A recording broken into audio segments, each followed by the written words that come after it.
देख देख देख कैसे क्लिक बेट हो रहा है। तुझे लग रहा था हम बात करेंगे पोर्चुगल को हराने की?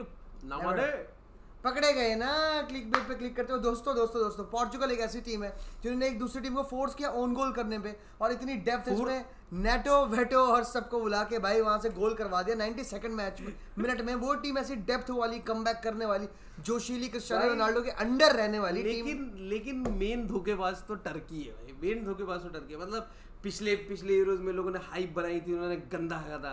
फिर लोगों ने सोचा भाई इस बार नहीं भाई, टर्की के झांसे में जाना। उन्होंने पहले मैच में 22 शॉट लेके ऐसी परफॉर्मेंस दिखा दी कि लोग फिर से हाइप, और फिर वो इस मैच में रियलिटी चेक देने वाले हैं भाई। लेकिन दोस्तों अगर टर्की की बातचीत करी जाए, जैसा सूरज भाई ने बोला, फर्स्ट डे मैच वीक में सबसे ज़्यादा शॉट्स लेने वाले, सबसे ज़्यादा एक्सजी क्रिएट करने वाले, और तुम ये भी मानोगे भाई the shots were coming from all the angles. भाई 11 डिफरेंट बंदों ने एटलीस्ट एक शॉट मारा है उस मैच में। तुम समझ रहे हो, 11 डिफरेंट बंदे। मतलब कल तक सिर्फ तुम्हें पता था कि भाई आर्दा गुलार है, रियल मैड्रिड ने खरीदा है, 4-5 मैच खेला है। भाई the man the boy announce himself at the biggest stage.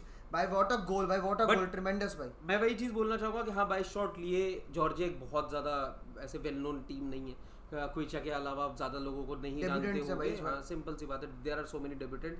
And अगर आप बात करोगे इस पर्टिकुलर टर्किश टीम की, और जो उनका पहले मैच का स्कोर लाइन है 3-1 का स्कोर लाइन है, which really compliments them well. But जिस हिसाब से कॉम्पिटिटिव वो मैच जा रहा था, हम शायद एक ड्रॉ के बारे में भी बात कर रहे थे, but attackingly yes they are very good. Defensively it's the major test जहाँ पे उनका होने वाला है मेरे हिसाब से। हाँ भाई, लेकिन क्या कहते हैं, सूरज भाई ने बोला कि डिफेंसिवली की बात करें, लेकिन फुल बैक्स काफी तगड़े हैं। एक फुल बैक ऑब्वियसली अगेन भाई, फुल बैक जब मैं बात करूँ, मुद्दूर की इसने पहला गोल मारा था, उसने भी भाई यहाँ नॉर्मल गोल मारती नहीं टर्की।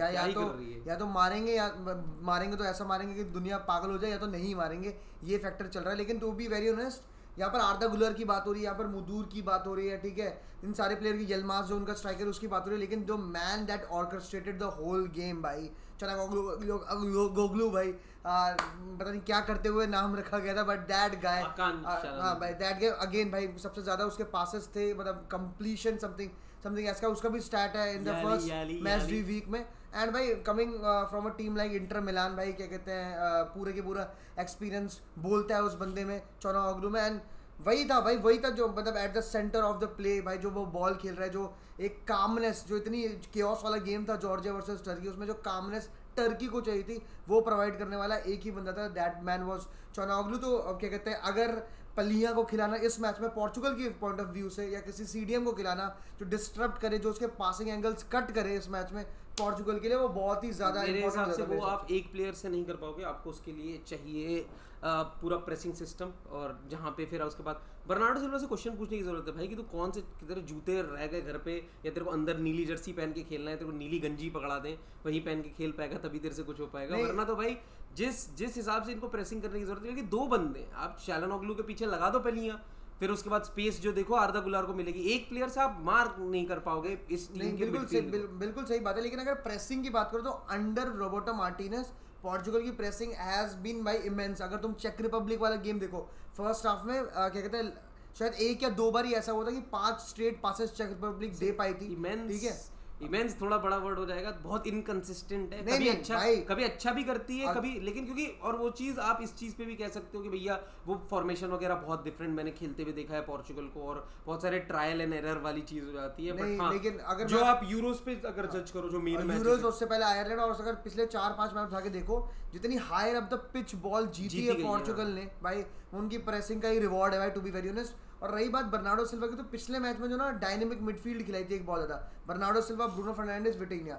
जब विटिनिया आके जा रहा था तो बर्नार्डो सिल्वा पीछे आ रहा था, ठीक है, और ब्रूनो फर्नांडिस आगे रह रहा था। फिर मतलब यही था कि एक बंदा पीछे रह रहा था, 2 आगे, एक बंदा पीछे, 2 आगे, तो फिक्स्ड रोल नहीं थी, टू बी वेरी ऑनेस्ट। लेकिन मैं अगर बता रहा हूँ, जो मैंने लाइनअप बनाई थी, जहाँ जाओ फिलिक्स जब खेलता है, अगर जाओ फिलिक्स जब पोर्चुगल की टीम में खेलता है, जो एक्स फैक्टर है वो आगे ही रहता है, वो एक कैम फ्री रोम पोजीशन में खेलता है। वहां पर अगर बर्नार्डो सिल्वा को, मेरे को लगता है, अगर तुम खिला रहे हो, बर्नार्डो सिल्वा की वही जगह होनी चाहिए, उस पर कोई डिफेंसिव ड्यूटीज नहीं होनी चाहिए। मतलब बहुत लोग ये फैक्टर भूल जाते हैं कि बर्नार्डो सिल्वा जो जिस रोल में वहां पे खेलता है, क्या नाम है, मैनचेस्टर सिटी में, वो रोल बहुत हद तक यहाँ पे ब्रूनो फर्नांडिस के साथ बटता है। ये एक बहुत बड़े जो इंग्लैंड में भी आप एक चीज़ कह सकते हो, फिल फोर्डन और बेलिंगम में जो इशू हो रहा है वही सिमिलर काइंड ऑफ इशू है कि ये दोनों स्पेसेस बहुत ज़्यादा ऑक्यूपाई करने की कोशिश करते हैं और इस चक्कर में इन दोनों के बीच में बहुत ज़्यादा आपको एक ही पॉइंट में खड़े बहुत ही ज़्यादा टाइम आप इनको एक जोन में इकट्ठा होते हुए दिख सकते हो, क्योंकि दोनों की गेम रीडिंग एबिलिटी बहुत अच्छी है। तो इस वजह से आप मेरे हिसाब से अगर आप थोड़े डिफाइंड रोल के साथ खिलाओ, आप किसी एक को ही क्लियर ये रोल दो कि भाई तू फ्री रोम खेल, या फिर आप उनके ट्रांजिशंस बहुत ज़्यादा प्लान रखो,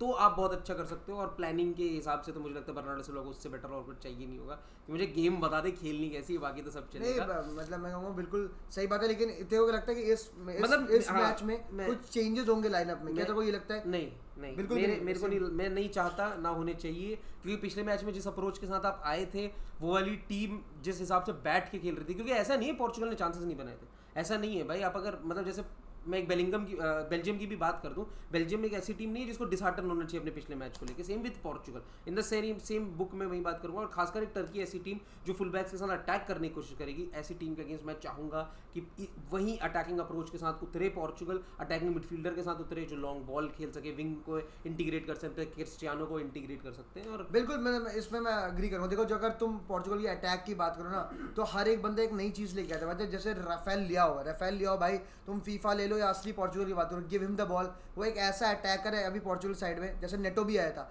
1v1 लेने से डरता नहीं है, पेस एक्सप्लॉइट कर सकता है और विंग से काट के जो विनी काम करता है रियल मैड्रिड के लिए, मैं नहीं कहूँगा on that level, but he is the winner of this Portugal side. और दूसरी बात मैं एक बात बताऊंगा, पिछले मैच में ना ब्रूनो फर्नांडिस की पासिंग वाज वेरी ऑफ भाई।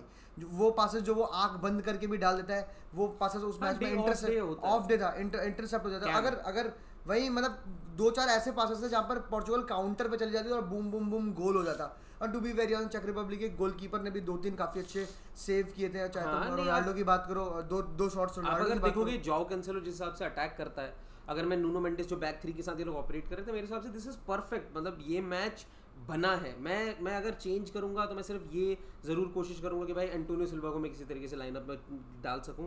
मैं शायद डिएगो डेलोट को ड्रॉप करूंगा, जॉ कैंसेलो को खिलाऊंगा, बिकॉज अटैकिंगली वो मुझे बहुत कुछ देता है। पिछले मैच में नूनो मेंडिस ने अटैक करा बहुत सही, क्योंकि आप अगर देखोगे जितने उसकी गोल इन्वॉल्वमेंट थी, जितना ज़्यादा वो आखिरी में प्रेस कर रहा था, जितना ज़्यादा वो बम्बार्ड कर रहा था बाद में, even after starting the game as a centre back, आप फिर उसके बाद वो सिलेंडर्स रखना कि आप इतने ज़्यादा अटैक कर पा रहे हो, दैट इज इमेंस मेरे हिसाब से। और ऑफ द बेंच अगर आप डिएगो डेलोट जैसे प्लेयर को लाते हो और फिर जॉ कैंसेलो को शिफ्ट करते हो, जब आप, क्योंकि यहाँ पे वो सिर्फ वाली बात नहीं कि जीतना है, आप अगर जीत रहे हो तो कन्विंसिंगली, क्योंकि कल अगर आपने मैच देखा होगा तो बहुत सारे चांसेस आए थे पोलैंड के अगेंस्ट, बट सामने वाली टीम इतना ज़्यादा कन्वर्ट नहीं कर पाई थी, एंड उनका सिर्फ +1 जीडी है। पोर्चुगल विल वांट कि जीडी भी एक इंपॉर्टेंट मेंटेन करके। इन दोनों टीम्स में जो जीतता है will top the most probably top the group भाई। अगर आज पोर्चुगल जीत गए तो पोर्चुगल के 6 पॉइंट है, एंड देयर आप टर्की जीत गए तो टर्की के 6 पॉइंट है, एंड दे हैव सिक्योर्ड भाई, they have secured their place in the क्या कहते हैं round of 16 to be very honest. लेकिन एक बंदे की जिसकी तारीफ करूंगा, जो लोग कहते हैं कि सिटी के प्लेयर्स गड्ढा करते हैं पोर्चुगल में, Ruben Dias, what a performance भाई, व्हाट अ परफॉर्मेंस। एयरली बात करो, इंटरसेप्शन बात करो, जो डी में ब्लॉक करा था भाई, दैट वाज फिनोमिनल। तुम लॉन्ग बॉल्स की बात करो, Ruben Dias was perfect in the last game. I तो लव्ड हिम बहुत ज़्यादा। एंड जो सिटी प्लेयर्स पे जो कालिक लगाई जाती है उससे वो थोड़ा हटाया। मैं अगर इस टीम में चेंज करूँगा तो मैं यही करूँगा, अगर बर्नार्डो सिल्वा को आपको नहीं आगे रखना, आपको उसको बोलना है कि तू पीछे आगे कर भाई, मतलब उसको हटा के और पलिया को ले आओ। I want a CDM, I proper CDM who can do a lot more than just being, मतलब जो एक नॉर्मल सीडीएम नहीं हो, मॉडर्न डे सीडीएम है। शॉट्स भी अगर तुम्हें पता है, when Palhinha score it's a banger and it's a sure shot goal, ठीक है, when he takes a shot. और दूसरी बात है भाई, यहाँ पर आपको आर्दा गुलर को, मेरे को शॉट से याद है, आर्दा गुलर को मत लेने देना शॉट्स दोस्तों। जब से वो खेल रहा है फुटबॉल इस सीजन भाई, there is a one rule, if the shot is on target by Arda Guler it's अ गोल। उसने 5 शॉट लिए और 5 गोल मारे होंगे, या 6 शॉट लिए तो 6 गोल मारे हैं। That is a sure shot thing from Arda Guler. तो यू कैन नॉट भाई, you have to keep in mind, क्योंकि इन्होंने जो ज़्यादा गोल खाए थे वो आउट ऑफ द बॉक्स खाए थे। Don't give them space. Portugal ने भी पहला जो गोल खाया, रोकने वाले नहीं है भाई। और चेक रिपब्लिक के अगेंस्ट भी जो पहला गोल खाया, वहाँ पर भी आपको नेशनल एंथम चल गई पोर्चुगल की, सब सावधान में खड़े हो गए, नोबडी मार्क दैट गाय, और क्या कहते हैं गोल हो गया। तो आपको ये बात देखनी है। पोर्चुगल के लिए सबसे जरूरी है भाई, अगर तुम्हारे जिस टीम के पास बेंच है, जब आपके पास सामने वाली टीम से सबसे बड़ा एडवांटेज है आपकी स्क्वाड डेप्थ, यूटिलाइज करो, आप सब्स्टिट्यूशन करो। अगर आप चाहे whether you are winning, losing और you are in a position जहाँ पे आप ड्रॉ कर रहे हो गेम को, you should be making changes, क्योंकि वहाँ पे फ्रेश लेग्स बहुत ज़्यादा इंपैक्ट डाल सकते हैं। पिछले वाले गेम में भी अगर आपने मिडफील्ड में शायद बर्नार्डो सिल्वा या किसी एक बंदे को निकाल के एक डिफेंसिवली अप्रोच वाले प्लेयर को डाला होता, जॉ नेवेस कितना सुंदर प्लेयर है, आप डालो उसे सेकंड हाफ में बेहतरीन और क्लोज डाउन कर सकते हो। सच बात है, मैं इस पे कहूंगा कि भाई थोड़े सब्स्टिट्यूशन थोड़े क्विक होने चाहिए। नेटो और कौन से क्या हो, जो इतने तगड़े प्लेयर्स हैं भाई, जो फॉर्म वाले बंदे हैं, उनको जल्दी से राफाएल लियाओ को बोलो एक्सर्ट प्रेशर, राफाएल लियाओ को बोलो एक्सर्ट प्रेशर, बर्नार्डो सिल्वा को बोलो exert pressure. These guys should be relentless with their press, और उनको फिर मौका नहीं होना, सामने वाली टीम के पास सांस लेने का मौका नहीं होना चाहिए, इनके पास मौका नहीं होना चाहिए सांस लेने का, क्योंकि आपके पास सबसे बड़ी लिबर्टी क्या है? सब्स्टिट्यूशन। मैं लेके आऊंगा और बड़े घोड़े, मैं और लड़के दौड़ाऊंगा, that is the biggest luxury that I have. Jayant ने जैसे बोला कि वो एक चेंज करेगा, क्या नाम है, पेलिंगा लाएगा, और मैं सिर्फ एक चेंज करूंगा कि एंटोनियो सिल्वा को लाके डिफेंस लाइन एकदम ऐसे सॉलिड कर दूंगा। If he is not available then Inacio, get them on the pitch, and I think that's दोस्तों that is it from our side. दोस्तों आपको क्या लगता है, प्रेडिक्शन क्या है आपकी, बताना जरूर। और 8:30 बजे मिलते हैं, पोर्चुगल 8:30 बजे मिलते हैं भाई, टर्की की ठरक को खत्म करने के लिए। दोस्तों टर्की की ठरक खत्म करेंगे शाम 8:30 बजे, तो मिल जाना दोस्तों। तब तक के लिए हला मदरी नमाज।